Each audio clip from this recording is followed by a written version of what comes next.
almost every business I've worked with has measured their success or how they're doing, their profitability, their growth using a variety of different numbers. Gross margins, net margins, cash flow, profit. It could be anything. But today we want to talk about the three numbers every small business owner must know to help them scale and grow. Welcome to the KeyHire Small Business Podcast, hosted by Corey Harlock, creator of KeyHire Solutions, where small business owners learn how to build stronger teams, simplify growth, and scale confidently. Got feedback or topic ideas? Send us a text. If you're listening on a handheld device, tap the link in the show notes to message the show. Subscribe or follow on your favorite platform, and follow KeyHire Solutions on social media for more insights and updates between episodes. To learn more about how KeyHire can help scale your business, visit keyhire.solutions. Connect with Corey on LinkedIn through the link in the show notes. Mention you're a listener, and he'll accept your request. And now, on with the show. Here's your host, Corey Harlock. All right, welcome back to the show. We always like to start off with our comments, and we had an interesting comment on our podcast we did, I think, 1 or 2 episodes ago with Yvette Durazo. And excuse me if I ruin your name. It looks like Miyoko. And Miyoko loved the episode, and he said, avoiding conflict only prolongs problems. And he said, let's learn to engage and grow through tough conversations. That episode in particular was on how to give advice, coaching advice, and things like that. So if you want to learn more about that, go back and look for the episode with Yvette. And Miyoko, thank you so much for your comment. We love the comments. Keep them coming. A couple housekeeping topics. We had some big things happen over the holidays that we're finally allowed to talk about. So we asked everyone to help us. We were nominated for the Best Business Consultant through the Best of Small Business Awards. We had an unbelievable participation in helping us with that. And a lot of people gave their time to go in and vote for us. And we won the award, and we could not have done it without all of the support from our partners and our listeners and everyone out there. So we won the Best Business Consultant through the Best of Small Business Awards, which is amazing. We had no idea that was going to happen. So thank you, everyone, for taking the time to vote and help make that happen. The second cool thing that happened was we were mentioned in Forbes magazine. One of our former guests, economist, Harvard economist Bill Connerly, wrote an article and called back to an episode we did on running your staff really lean and hoping you can get through a hard time, and then you lose then your good people end up quitting because you push them too hard. So Bill, shout out. Thank you so much for including us in your Forbes article. And he put a link back to the podcast, which is incredible. So our little podcast is doing some pretty cool things lately, and we couldn't be more proud and thankful and grateful to everyone who's helping us. So Bill, thank you so much. All right, on to today's show. Our guest today is Dave Saunders, and Dave is an early internet pioneer who led the team that created the first commercial Wi-Fi hotspot. Very cool. He co-founded Galen Robotics and raised $25 million. And now he helps founders build profitable business without the BS. He also wrote a book called Founders Who Finish. Excuse me. And we're going to have a link to that book at the end if you like what he has to say and you want to learn more. So let's welcome Dave to the show. Dave, how you doing? Great. How you doing? Congratulations on all the accolades. You know, it was the year was 2025 was weird. We won 3 big awards for the podcast. And then over the holidays, we just got all these surprise. I think the first week of 2026, I got a notification that we'd won the Best of Small Business Awards. And then I get an email from Bill out of nowhere, and it's, oh, by the way, I hope you don't mind, but I mentioned you in my latest Forbes article. And I'm like, yeah, Bill, I do not mind at all. So that was pretty cool. Yeah. Tell me, so we don't want to bury the lead here. The first Wi-Fi hotspot. Walk me through that. That sounds super cool. Yeah, it was actually a lot of fun. I was a research manager at Lucent Bell Labs, and during the .com boom, that was a little $2 billion startup. So for people who don't know, AT&T owned all of the research that originally came out of Alexander Graham Bell.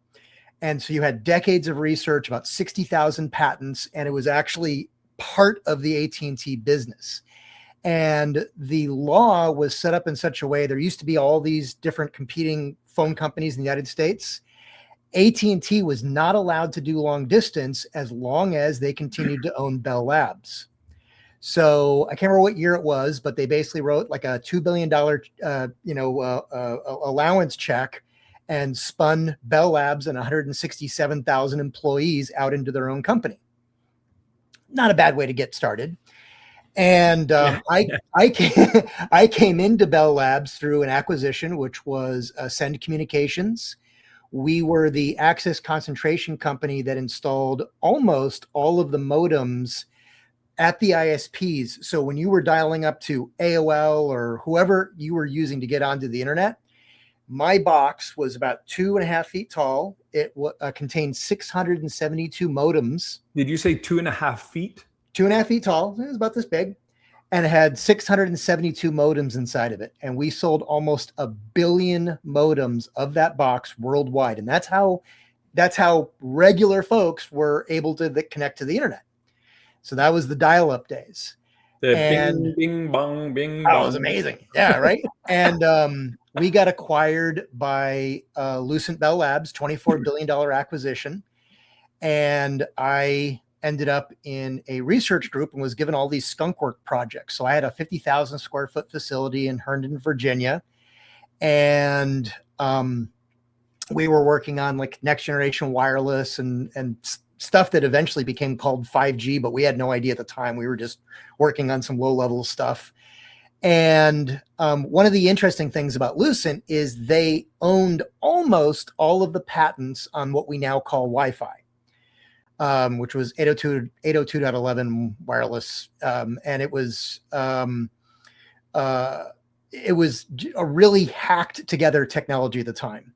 You didn't have, hotspots or anything like that. Yeah. They were all ad hoc networks. So you'd have like these little PCMCIA cards on your laptop and they'd all just get clustered together. And that was how you networked it.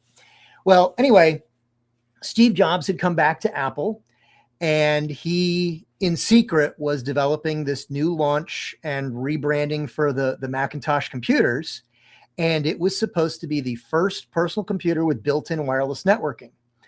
And he called into my department about 6 months before the big iMac unveiling. And hi, this is Steve Jobs. Very, very calm. And I had enough association. I've been a Mac developer for over 30 years.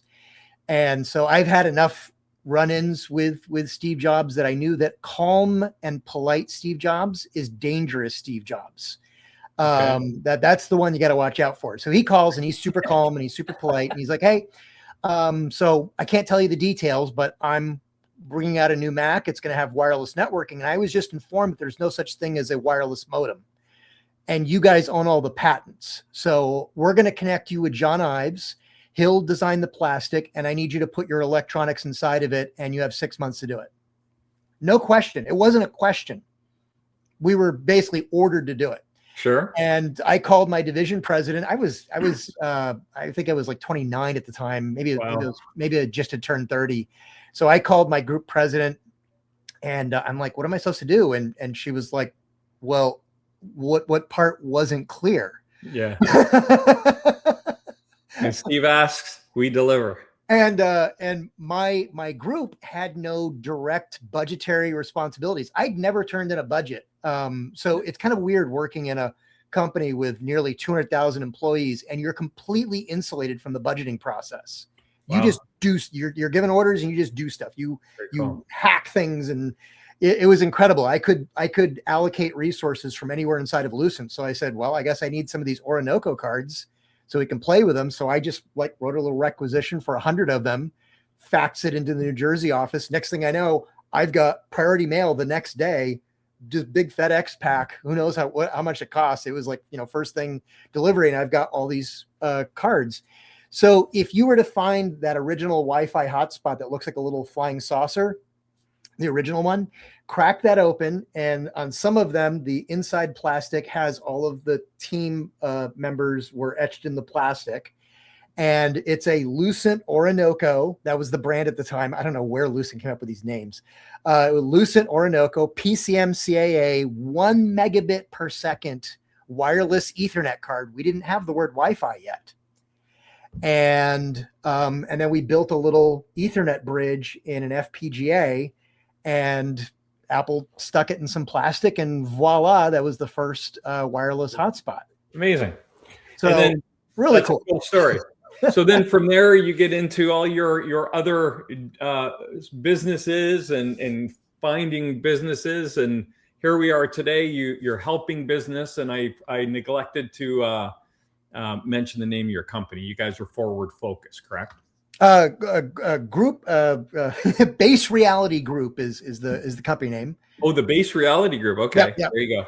Okay, cool. We had tweeted that recently. Sorry. Okay, that's okay. But when we first met, what interested me was, through your travels and working with business owners, you had dialed in on these 3 numbers that people really need to be paying attention to as they grow and scale. And I want to get into that a little bit. Well, sure. No, I want to get into it a lot.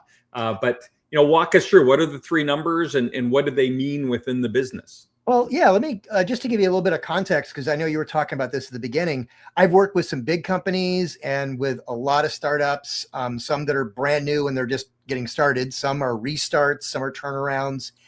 And one of the funniest things that I've noticed in common with a lot of these companies is they will have these crazy dashboards with like 42 different numbers. And here's my MRR, and here's my CTA, and here's blah, blah, blah.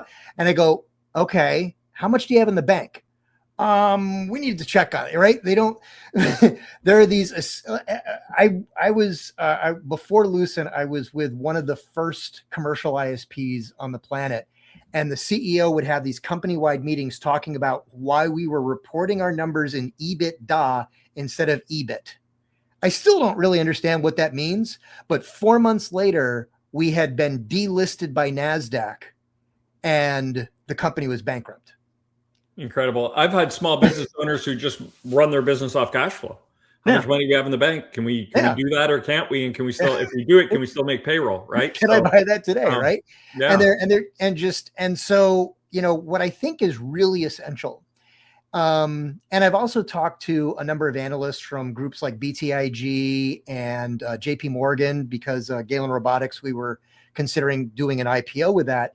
And one of the things that I have found, and it's been told to me, and I've learned it myself, is that, there really are just 3 essential numbers. And if you don't know those numbers, it's like not being aware of your own pulse and blood pressure. Okay. Right. You can literally live and die by 3 numbers. And so those numbers are your revenue, including what's in the bank, your cost every single month. And that includes all those silly little, your internet connection. I mean, just all the things that you need just to exist every month. Fixed and variable. So that would include your payroll, your rent, your whatever. Yeah, all those numbers that you need to exist every month. And so if it's a fixed one, you divide that over 3 or variables.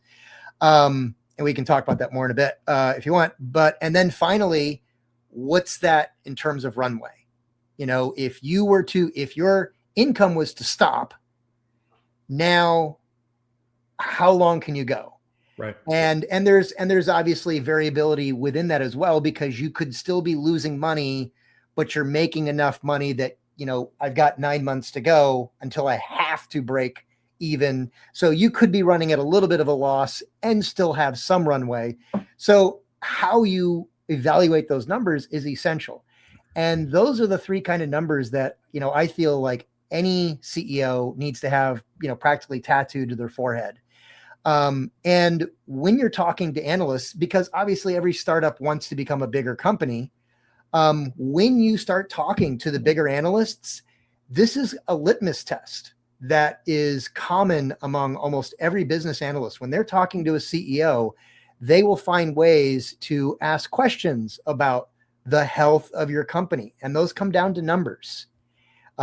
Really, how else do you keep score? I know there's a lot of companies out there with these big, grandiose, climate, or we're making healthy products and things like that. And you want to really stick to that whole, your kind of like kumbaya mission, but there's really only one way to consistently keep score in a company.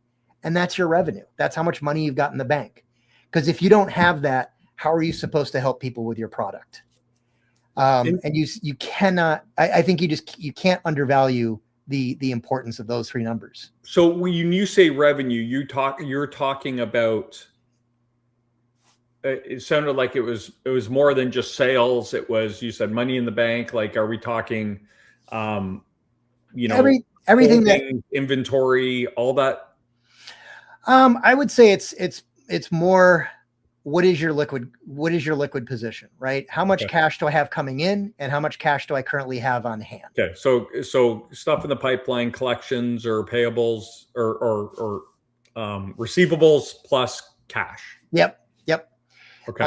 You can count assets if you want, but unfortunately, when an emergency comes along,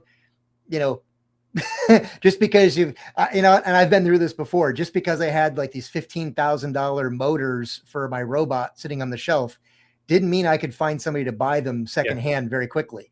And who's going to pay what the value I have them inventoried at. That's right. I'll be happy to take them off your hands, but not especially these ones. So, it just, and I've seen that a lot too, where you should look at all the inventory I have. Oh, great. How are you going to flip that? Right. And how much of it's dead?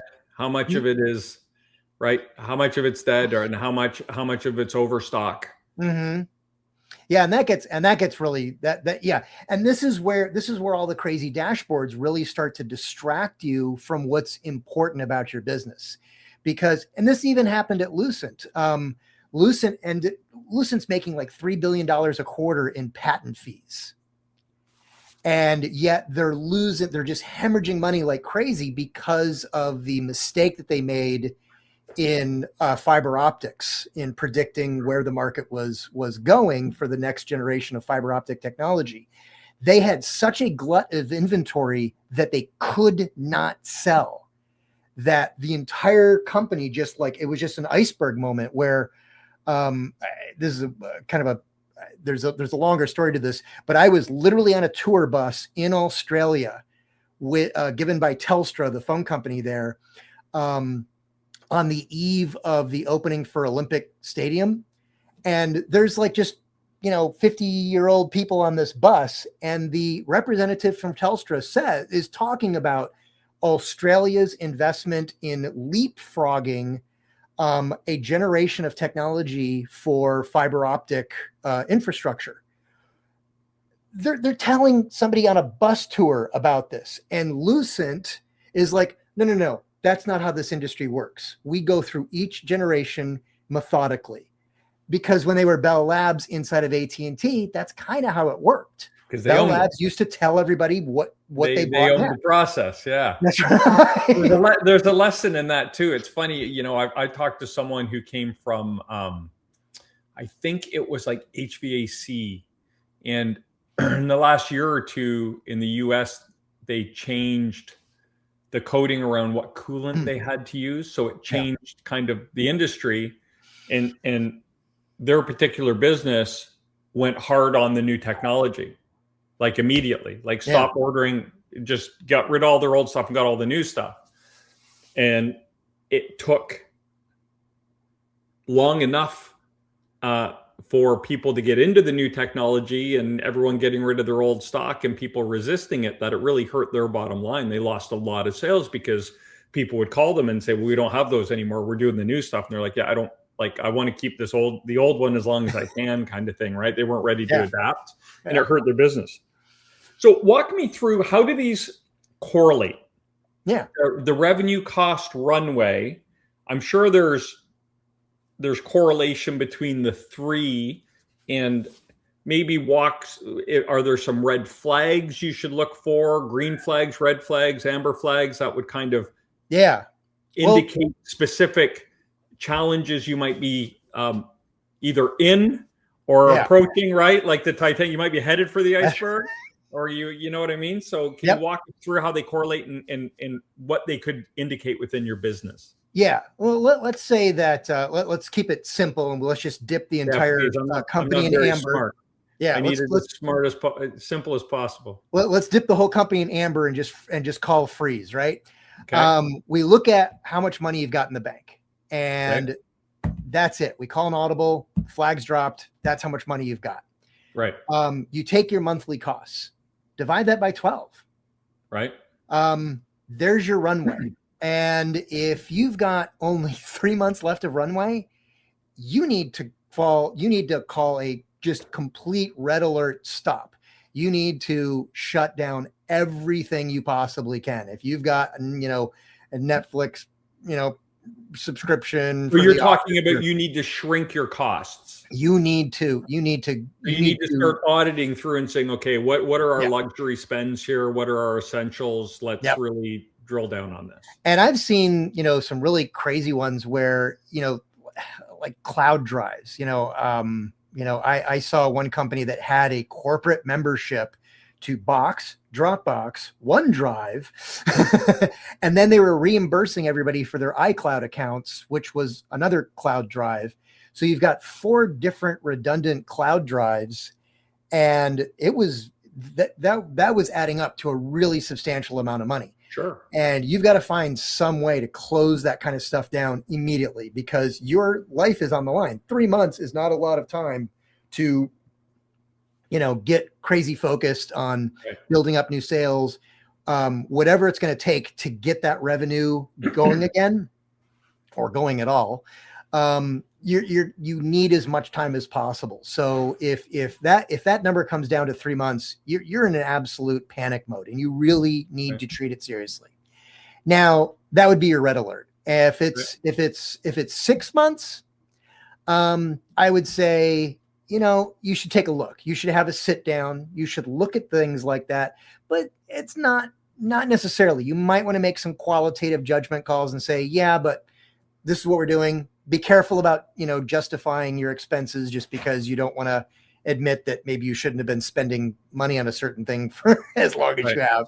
But be realistic, be a little bit more judicious. You don't want to completely cut bone because that can be a problem too. Recovering from amputations can be really difficult as well.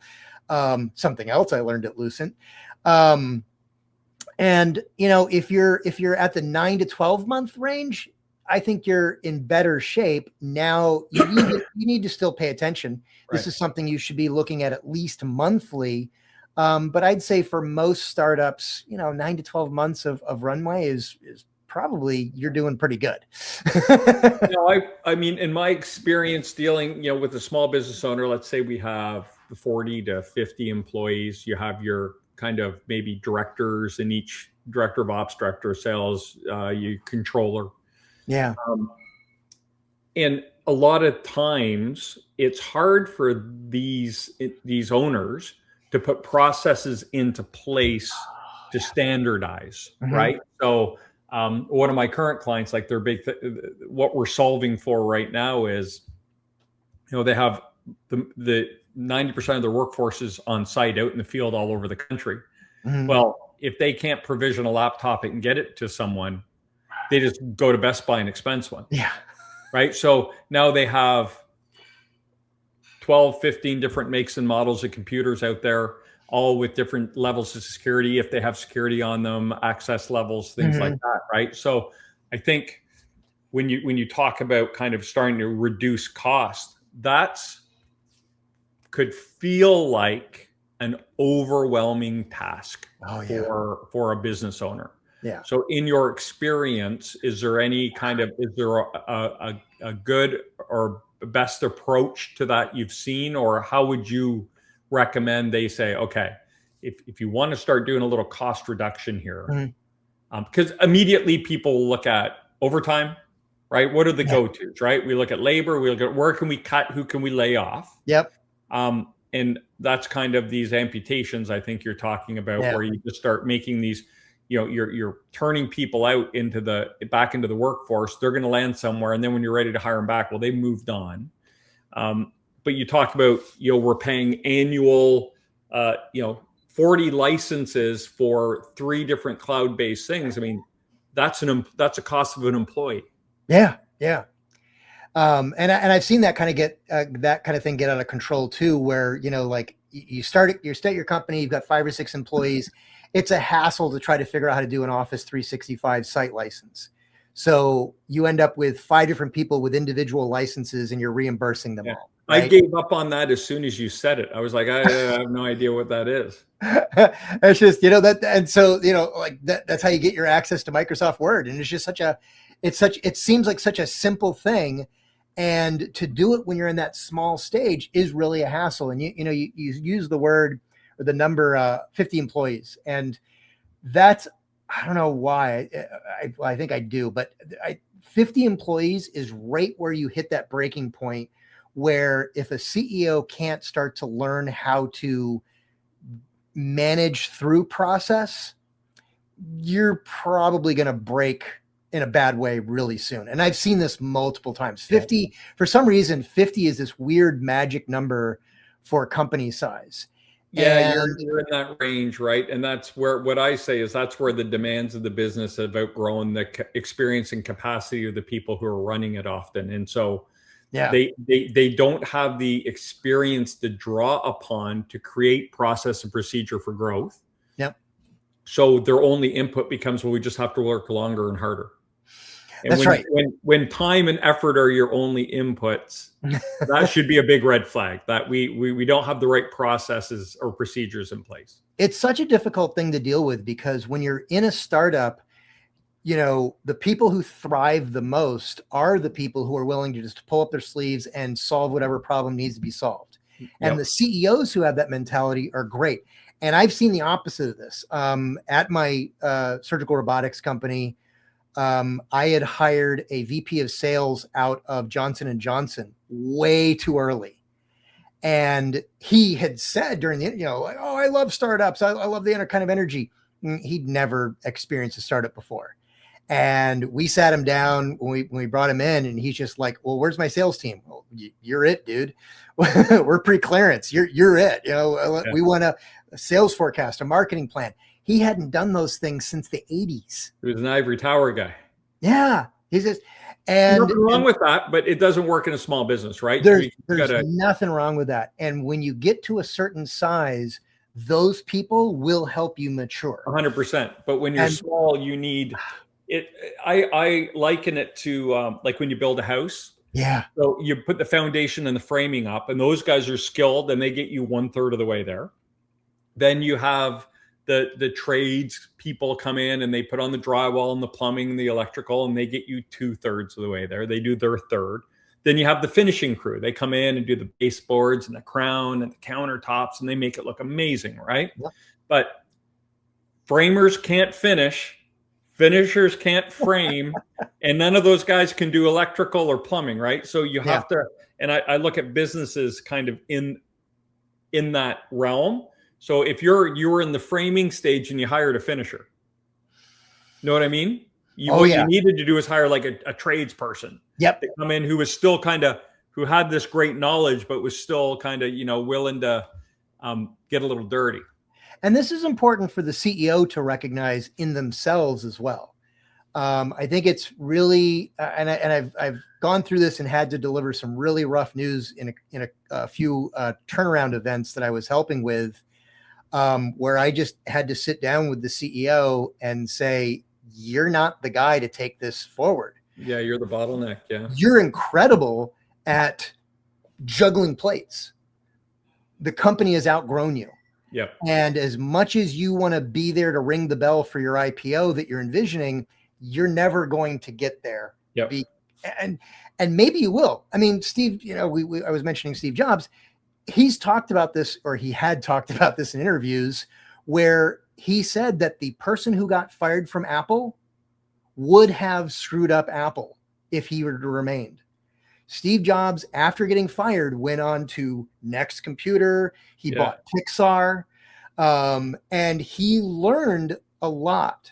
Yeah, when he came back, he had a better set of tools, right? He was a different person. He was a different person. And I have the pleasure of having some close acquaintances who were actually employees at both versions of Apple, and they said it was like two different people.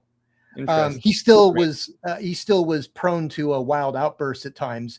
But they said from a managerial and leadership standpoint, they said they barely recognized the new Steve Jobs. He came in so clearly. He enabled people, he put processes into place, but he also made it really clear, this is what we're trying to achieve. And everybody knew that. And I think that's a really important quality in a leader, is you might not be the one to put those processes into place when you hit that, kind of magical 50, now you're getting to that growth inflection. You need to be somebody that can at least bring in a consultant or hire the next grade of employees and go, I don't want you to just do this job. You need to put the process into place. Yeah. And it's a humbling thing to go through. It's essential. An immense amount of self-awareness. I forget the guy's name. I don't know that he's a great dude, but he wrote the book called I Hope They Serve Beer in Hell. And it's all about debauchery. It's like not a very good book apparently, but he then created a company called Book in a Box where, this is like 10, 12 years ago, maybe.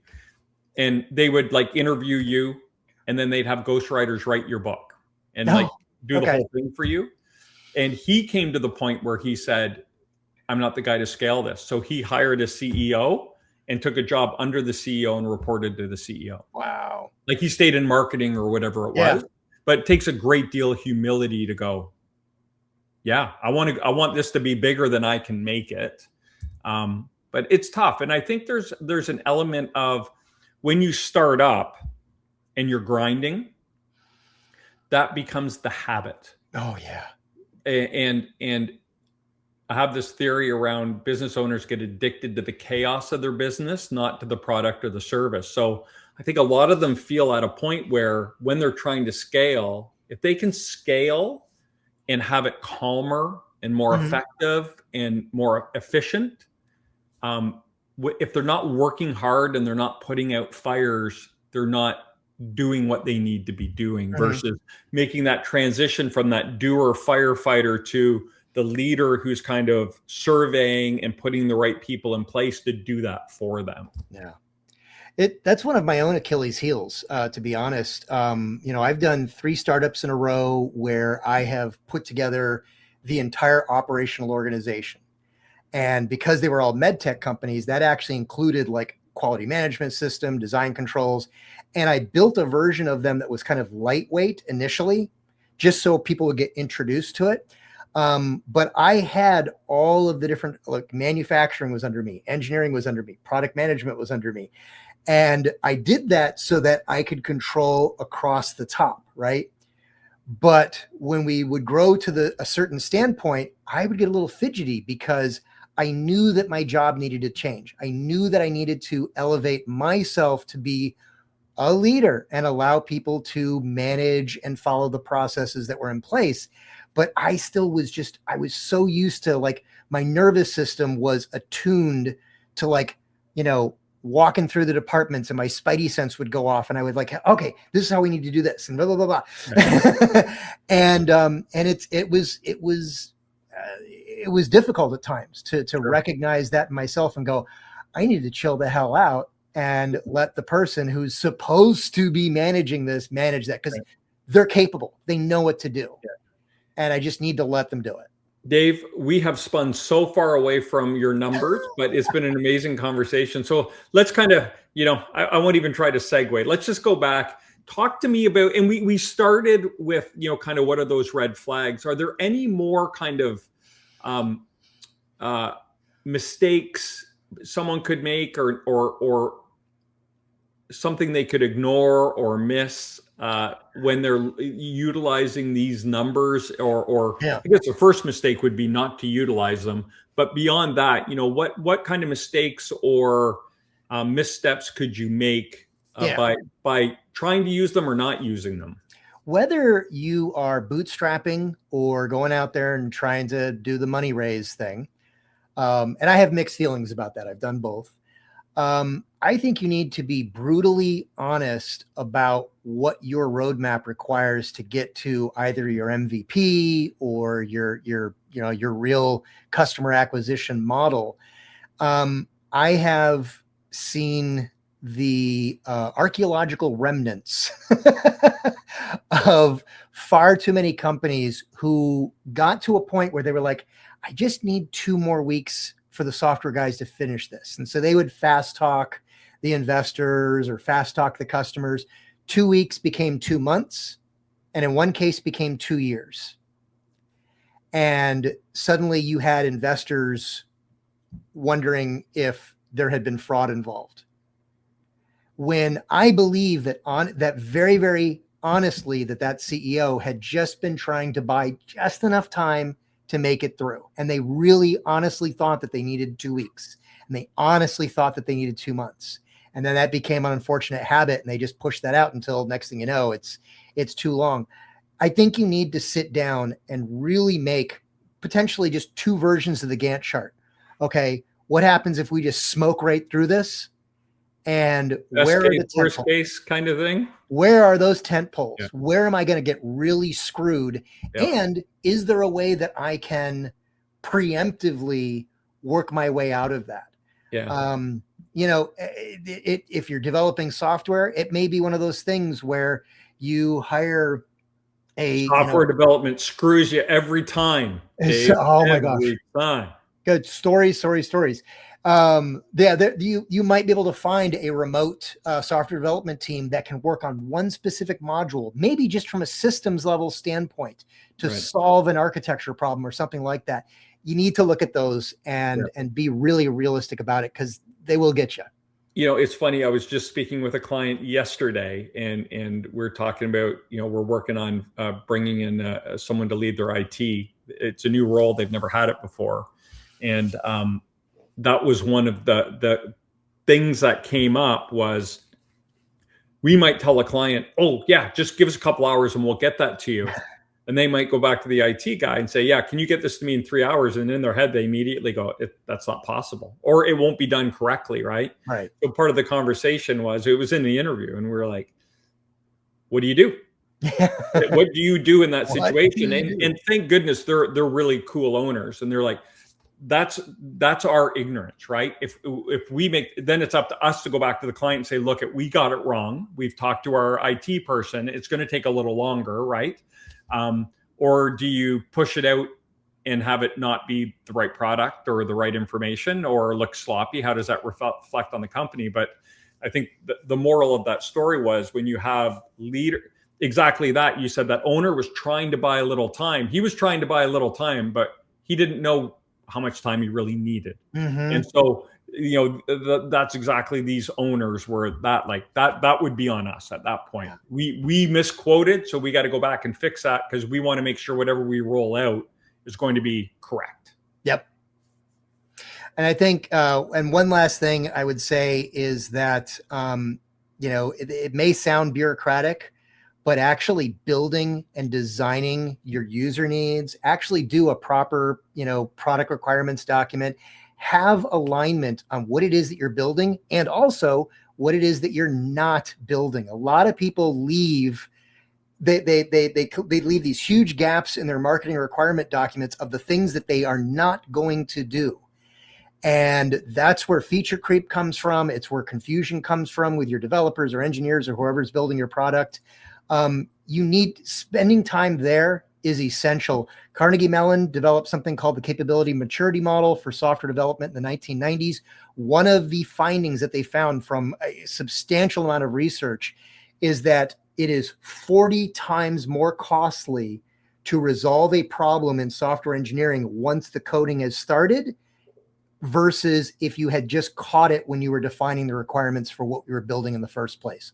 And 40 times. That makes so much sense, because how often do you get into any project and someone's like, well, I'm in here, I could do this and we could do this. And you're like, well, shit, that sounds great. Let's do it. I don't need it, but I might one day, but while you're there, kind of deal. Well, you were talking about plumbers, what's to stop them from like, I've got the wall open, I'm going to stub out this sink because, hey, maybe you want a bidet or One something day like have that. a sink over here. Yeah. You have a wall full of dead plumbing with dead ends on it, and you just in case, and then you forget where they are anyway. And then that's right. Yeah. So interesting. Okay. So let's move into advice. So I'm a small business owner.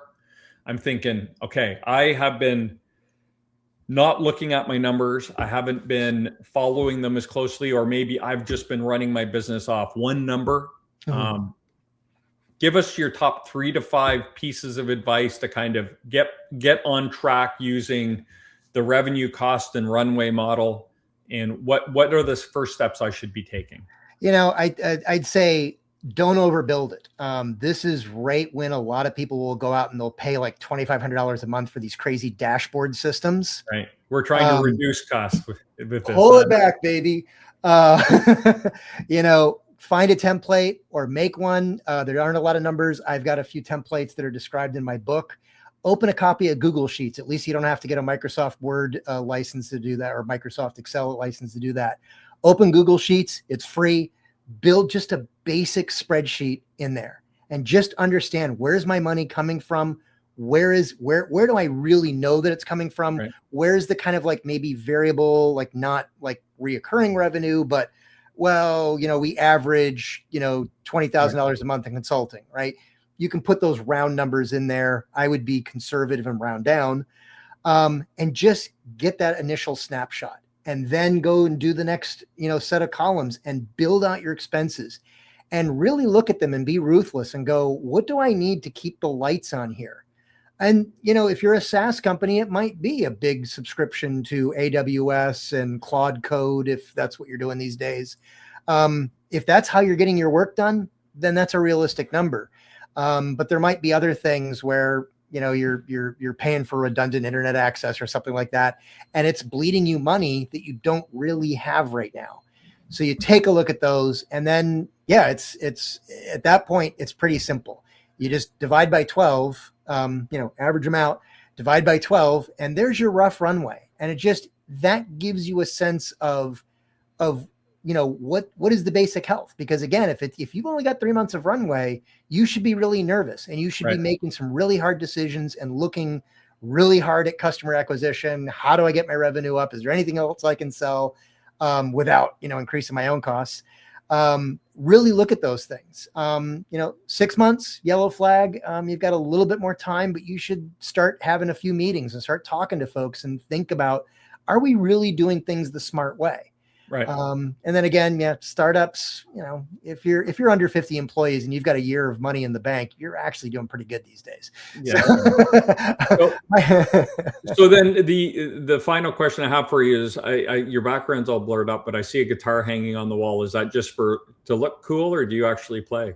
I'm horrible, but I like to strum. So like I have, I have basic chords written down. So I like do some chord progression. It's really just that kinesthetic thing to like let my mind relax. Yep. It's a moving meditation. I used to have my guitars right back here, but my wife allowed me to take a room in our house, and I bought a turntable. I'm starting to collect some vinyl. Nice. I got my guitars hanging on the wall so I can go put on an old classic rock and roll album and play along. Here, I'll in my office, so I got to get another one so I can just have one sitting back there. I'll pull back the veil. I love pens, and so I have a collection of inks. Very cool. Even though I am a computer nerd and I grew up with a computer, I still take notes every day in paper, because paper never runs out of batteries and it never needs rebooting. Correct. And there's something about that, the motion of writing, that is sticky in your brain. I think it's really important. I think again, as a founder, as an entrepreneur, don't assume that you're going to remember your great idea once you get out of the shower. Find a way, dripping wet, to write that thing down as fast as you can. Yeah. And you're like, this is so good, there's no way I'm going to forget it. Yeah. And 20 minutes later, like, what the hell was I thinking about? I can't even get in the ballpark. If I had $1 for every great idea. Yeah. All right, Dave. Thanks, man. This has been a wonderful conversation. We meandered. We did the weave, as I love that. Trump would say, but I think there was some great and valuable information. If people want to grab a copy of your book or connect with you, how can we do that? Come on over to davesaunders.net or find me on LinkedIn. My username is Nemock, Nemock. Yeah, that throws me, Nemock, because it has nothing to do with Dave Saunders. It's a completely made up handle that I had in the early 90s because getting Dave as an account name on mainframe computers was nearly impossible. So I had to make up my own handle. Where can we get your book? At davesaunders.net, you can buy it direct. Okay. And there you go. Founders Who Finish. Awesome, man. This has been a blast. I've enjoyed it. Thank you. This has been great. All right. Talk soon. There you go. Dave Saunders. We talked a bit about numbers, but there's also some very cool stories in there. That was lots of fun. We probably could do 2 episodes with all the stuff he has to talk about. Thank you for tuning in. I'm Corey Harlock. I've been your host today. And until next time, stop grinding, start growing.